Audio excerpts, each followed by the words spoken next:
Yes, magandang umaga po mga kabayan. Dumating na tayo dito sa site. At wala nga po ako kahapon. Si Jacoy lang ang nagbantay sa ating karpintero mga kabayan. Ngayon, kararating lang natin.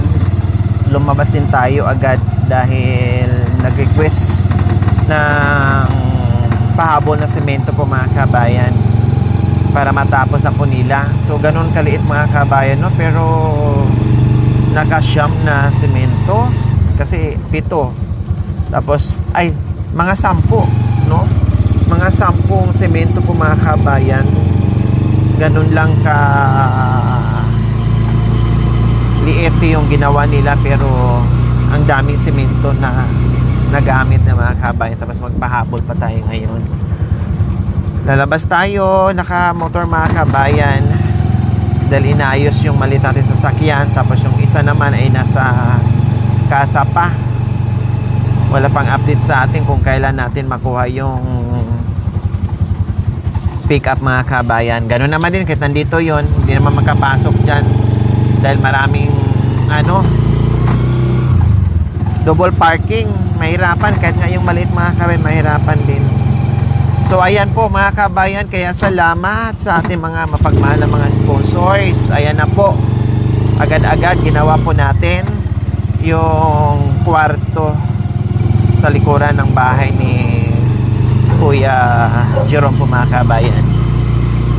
At pasensya na doon sa mga nag-request na standard size sana yung bintana. Alanganin po ha, pinakita naman namin sa inyo, sinukat namin, nakita nyo. Alanganin, no, ay hindi natin alam kasi may nagre-request na malagyan ng kisame. Paano pag nalagyan ng kisame, pwede nakasagad na yung bintana sa itaas, no, sa kisame, tapos sa ibaba wala na, halos nasa floor na yung mga kabayan.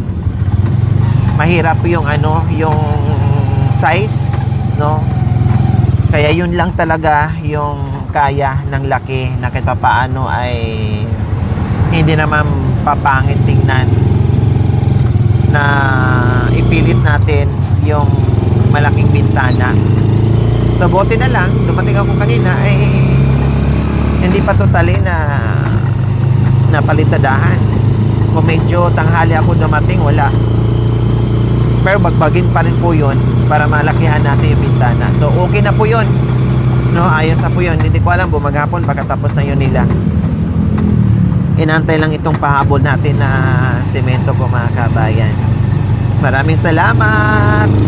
Meron na naman tayong bagong nabuo dito sa bahay ni Kuya Jerome mga kabayan. Wow, grabe talaga, no? Pag ang Diyos talaga kumilos sa lahat ng bagay, walang imposible. Talagang para sa iyo. At deserve naman nila ni Kuya Jerome po mga kabayan. So ayan, nandito na tayo agad sa hardware. Bibili na tayo ng pahabol na materialis. Order natin. Okay, semento. Ano po? Kuya, kaya dalawa dyan, semento sa carrier mo? Dalawang semento kaya dyan? Sa likod? Carrier? Oo, nasaan na ba yung po? Nasa taas. Kailangan. So ayan, nag-order na sila mga kabayan, pahabol na materialis.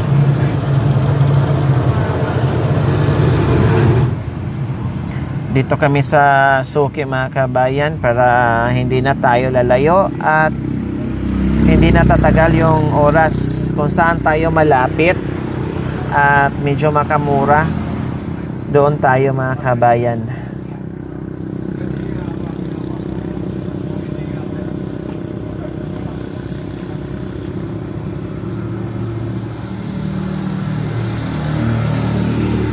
Mabilis ng karpintero ko mga kabayan, at mula umpisa wala akong stress dito. Matatapos na namin lahat mga kabayan. Ay napakaganda ng flow ng ating mga karpintero. Walang ka-stress.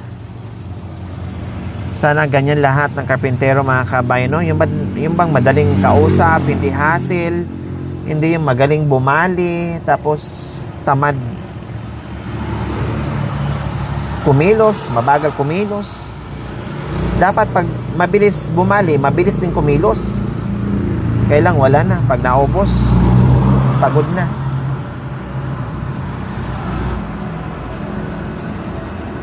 So meron pang mga suggestions mga kabayan, no? Meron pang mga suggestions para sa ikagaganda palalo ng bahay ni Kuya Jerome. Pero sabi ko, titinan natin, no? Kasi hindi ako nangangako at hindi mo na ako magbibitaw ng salita hanggat hindi pa natin sure yung mga bagay-bagay po mga kabayan. We will see, no? Salamat sa lahat ng mga suggestion. Pero tayo naman ay ginagawa natin kung ano yung kaya. Ngayon ay focus muna tayo doon sa kwarto nila ni Kuya Jerome mga kabayan, no? At bago tayo mag-proceed sa ano pang ibang suggestion ng ating mga viewers and sponsors po mga kabayan. Kung kaya ng power, go. Kung meron, go. No problem. Sige. Kaya wag po kayo magtaka kung bakit ay medyo halos inabot na tayo ng isang buwan kasi nandyan pa yung biyaya eh. Diba? At hindi pa tayo natatapos eh. Nagsunod-sunod kasi yung project natin dito sa bahay nila kaya hindi pa natin maiwan-iwan. Bago natin maiwan mga kabayan ay nagiging pulido yung mga bagay-bagay. O, ano yan, G? Ano yan? Yung bulkasin sa kapako. Ha? Bulkasin sa kapako po. I-bulkasil mo yung... Saan ka magbulkasil? Sila na lang daw, sabi nila.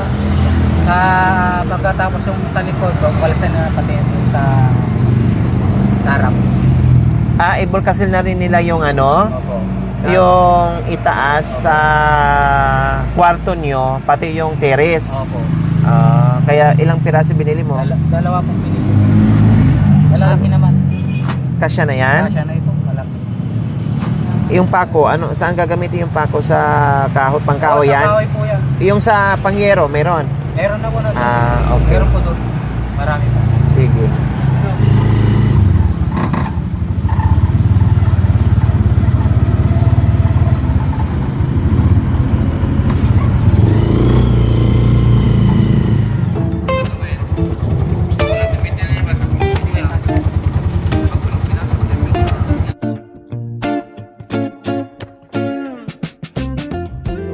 Nakarating tayo kaagad mga kabayan kasi naka-tricycle tayo. O yan lang po ang pinahabol namin na materyales. Yan lang po ang kailangan. Semento, kahoy at itong bulkasil at pako. Oh. Ayan, kasi maglagay sila ng bulkasil daw dyan mamaya. Dito sa terrace, hindi pa kasi nabulkasil yan ni Jerome. Tapos doon sa ginagawa ng kwarto. Anong haba yan? 10 lang yan ata, no? 12 na yan?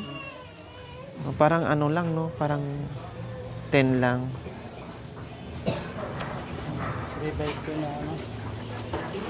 Sabi ko eh. Yan. Oh, yun na. Nangangarap kay mami, sabi ko babalik. Nandoon pala sila nag-ano sa kabila. Kaya pala. Nandyan na si Kuya Jerome. Umikot. Hindi, doon sila sa ano. Dito na. Ay, doy! Nargong ko po yan. Di may isa? Hindi sila nagkaintindi. Nandito sila naglagay ng buhos. Umikot si Kuya Jerome. Gusto niyang mapagod? O sige. Bahala siya. So ayan po mga kabay, malaki na. Ayan na po, malaki na po yung ating bintana. Halos standard size na rin po yung mga kabay. Yung nga lang, hindi natin talaga nasunod yung standard size. Pero halos, konti ng diferensya mga kabayan. O, diba? Bongacious.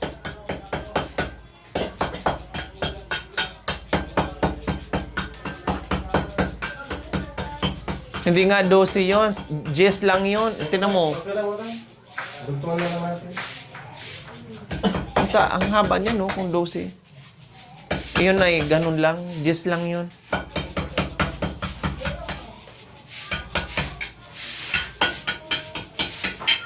Sinong kasama niyo sa bahay, Kuya Mac? Tatay niyo? Si dati, nakabitin kasi yung mata.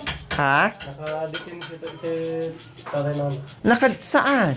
Yan sa... Rosales? Oh, ilang taon na si tatay mo? 74. Ilang taon na nakulong? 3 years pa.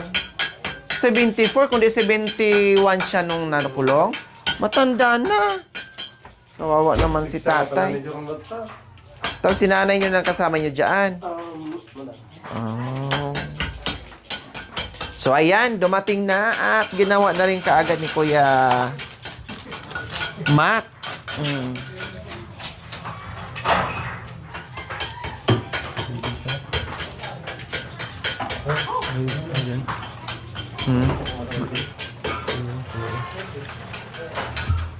Parang oh, itong kahoy na mahaba, hindi mo inikot doon sa labas. Sarado na po, ate. Oh. Oh, tinan mo. Oh. Gusto mo talaga pahirapan yung madaling ipasok, di mo. Mas malahay doon eh. Ngayon ka lang nagreklamo. Oh, yung tubig, kailangan ni Kuya Mac. Wala lang, buti lang buhok ko.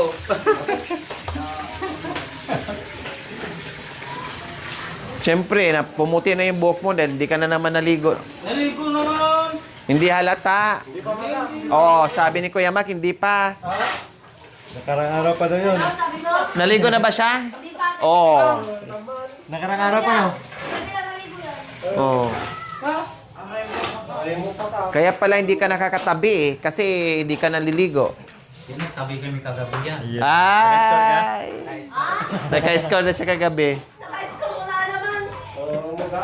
Sa panaginip. Rice ko sa pan lang, sa magandang babae sa kabila. Ano naka-school? Nakita niya ako si Kuya Pablo daw. Dinamay mo pa si Kuya Pablo. Oo, nasama ko siya kagabi. Daming dalawang babae, tag-isa kami. Kulot. Kulot daw. Ah, si Mami Di at saka si Nanay Terry. Namin isa ka ni Mami Tire. Kulot. Talaga, tag-isapay talaga kulot. Oo. Kulot daw eh. Guri si Mami Di at saka si Nanay Terry. Kulot.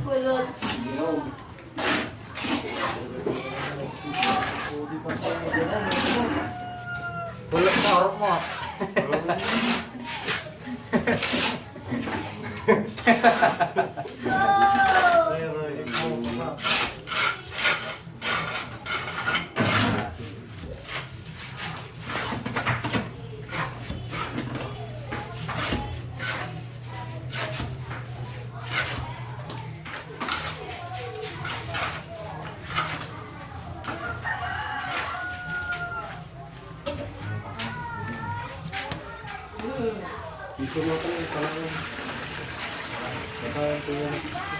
Sabay.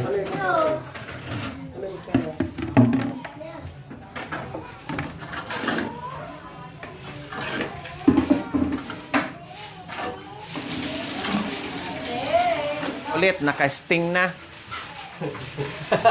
Yung sting para bang kubra din? Opo. No? Oh. Mas malakas yung cobra. Oh. Sumisipit yun eh. Yan o, buntot lang ginagamit. Sabi na, delikado daw yung kubra eh. Oo, delikado yun. Ito, Yung sting, okay na. Okay lang. Okay lang. Yun kasi yung cobra matapang kasi. Mm. Pumayat ka, tawa ka mo nun. Yung ano ba yung matapang? Matilyo kita. Tao lang yung matapang. Tao lang. Nata. Ah. So, ayan po mga kabayan, ginawa na yung bintana. Ayan. Ay, thank you Lord na ano natin, na habol pa natin yung bintana, napigilan. Di ba? Kesa yung bago natin na datnan ay may palitadan na. Mas lalong mahirap. At syempre mas masayang yung ano, yung materyales. At nagsisilsil na rin si Kuya Mac para ituloy-tuloy yung pagpapalitada. Habang si Kuya Pablo naman ay inaayos yung paglagyan ng hamba dito sa bintana ko mga kabayan. Ay, diretso hamba na ba yan, Kuya?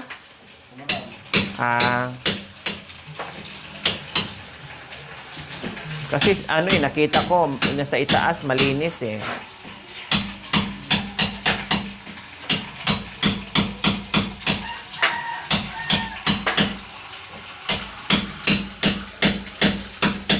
Bibilang pa tayo. Punta tayo ng palengke, bibili tayo ng ulam. Ate Princess, magsaing ka ng maraming ano. Kahapon, pinakain nyo sila? Doon sila kumain sa bahay nila. Binigyan mo ng ulam? Okay, no problem. Ang sarap ng ulam nyo, adobong manok pa, oh. Ayan, oh. Meron, nakakatipid sila kapag bumili, hindi basta-basta nauubos yung ulam, oh. Nadatnan ko pa. Oh. Anong ulam gusto nyo? Sabaw?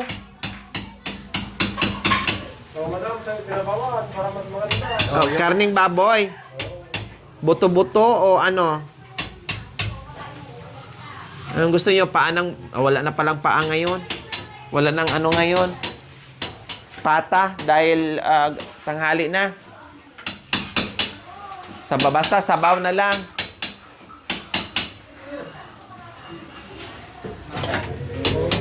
Masarap ang luto ni Kuya Jerome? Or masarap daw yung luto ni Jerome, nasarapan daw kayo, sabi niya. Hindi na sila makasalita. Bakit nga Ibig sabihin, hindi. Pinipilit mong sumagot na masarap eh. Masarap. Sabi niya eh. Dahil sinabi niya kayo, hindi na. Masarap na lang kasi walang choice. Ano kung masarap, meron pa dyan na abutan ni Madam. Kung hindi masarap, kung masarap yan, wala na sana. Tama. Siyempre, Naubos. pang-armusal namin eh. Ibig sabihin, hindi naubos. Marami. Hindi masarap.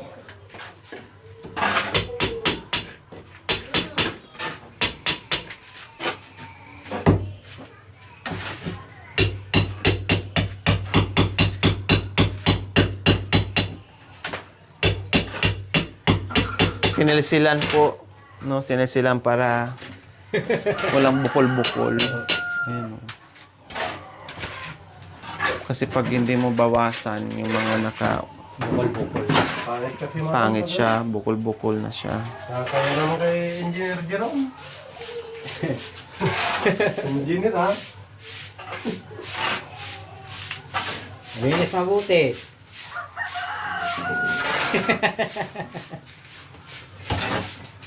Masiyahin ka na ngayon, Jerome, no? Masaya talaga, ate. Bakit kaya Kuya Mac? Kuya Pablo, bakit masayahin na ngayon si Jerome? Si Madam.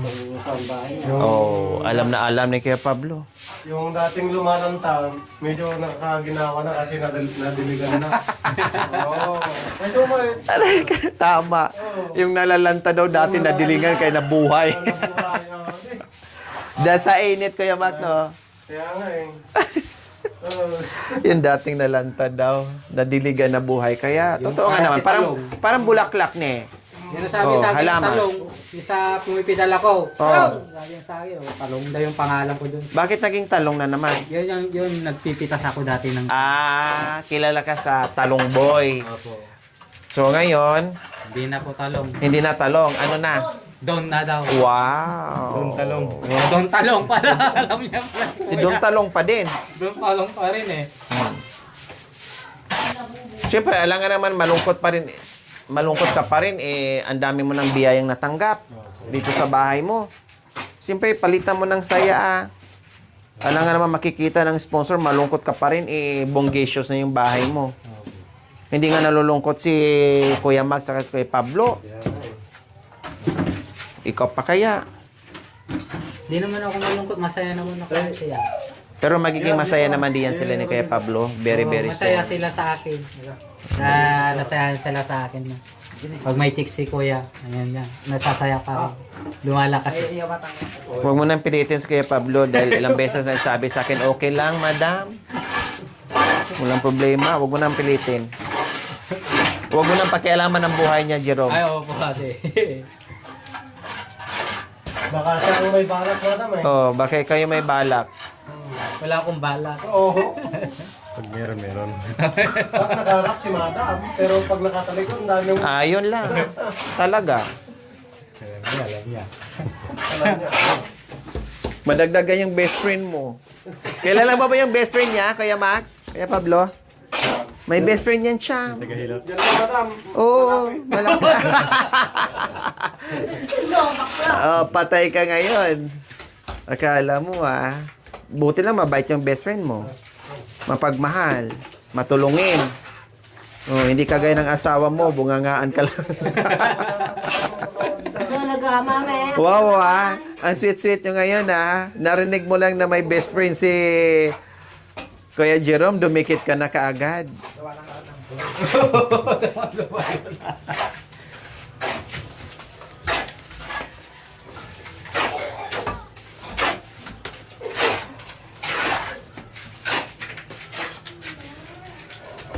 Ay.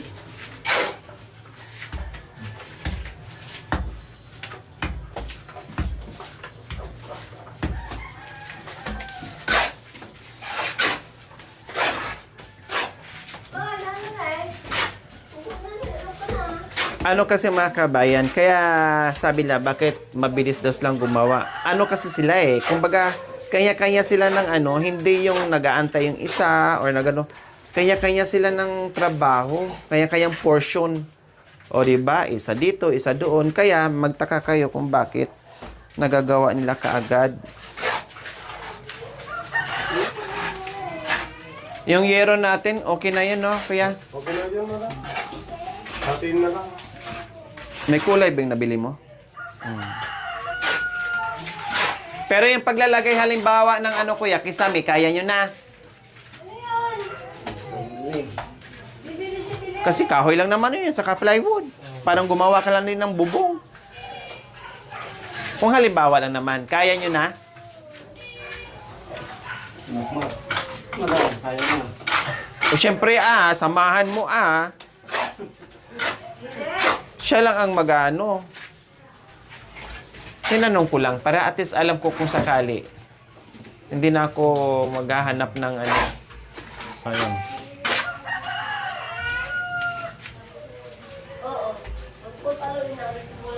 Paano pag hinire kayo ng malayo, kuya?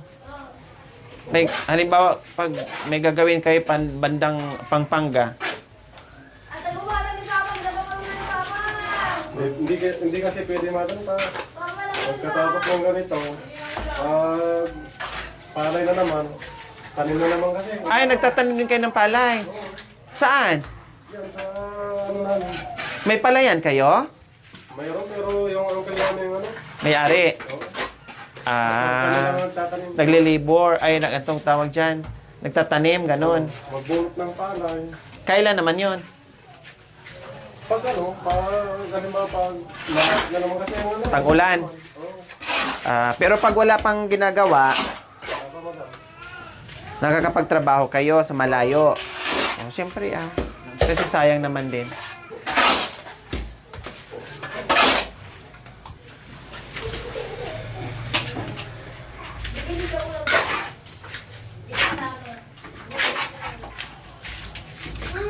Malay mo, may project ako sa malayo.